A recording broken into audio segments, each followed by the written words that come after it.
আমি একদমই কিছুই দেইনি মুখে মেকআপ। দেখলে বুঝতে পারবেন।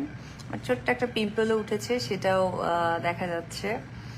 সেটি হচ্ছে আজকে আমি ডায়মন্ড ফেশিয়াল নিয়েছি।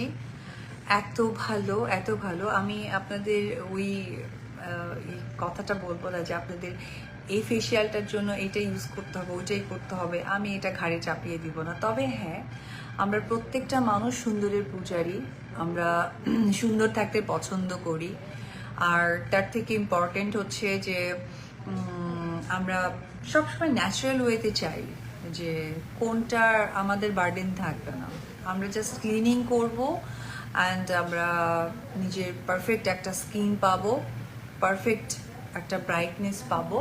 That's it. এটাই আমার মনে হয় হওয়া উচিত। আর কারণ আমি তো এই বিষয়টা অনেক বেশি প্রেফার করি, কারণ আমার কাছে মনে হয় যে ন্যাচারালের আসলে কোনো চিন্তা থাকে না, বা এটার কোনো আর কোনো কিছু থাকে না।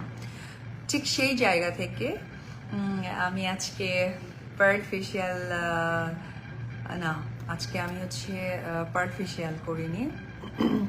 আজকে আমি করেছি ডায়মন্ড ফেশিয়ালটা করেছি। সরি, পার্ল না, ডায়মন্ড ফেশিয়াল করেছি। তো ডায়মন্ড ফেশিয়ালটা আমার কাছে খুবই ভালো লেগেছে এবং এত এত বেশি আমাকে ব্রাইট লাগছে। আমি লাস্ট 6 মাস ফেশিয়াল করিনি, যে কথাটা আমি আপনাদের সাথে বলছিলাম। কারণ আমার কাছে মনে হয়েছে যে পারফেক্ট কোনটা হতে পারে, কি হতে পারে, হ্যাঁ, ওটা আমি চিন্তা করে ভেবেছি যে ঠিক আছে, এটা আমি নিই। কারণ আমার ফেসে আমি এক ধরনের ফেশিয়াল করতাম, তো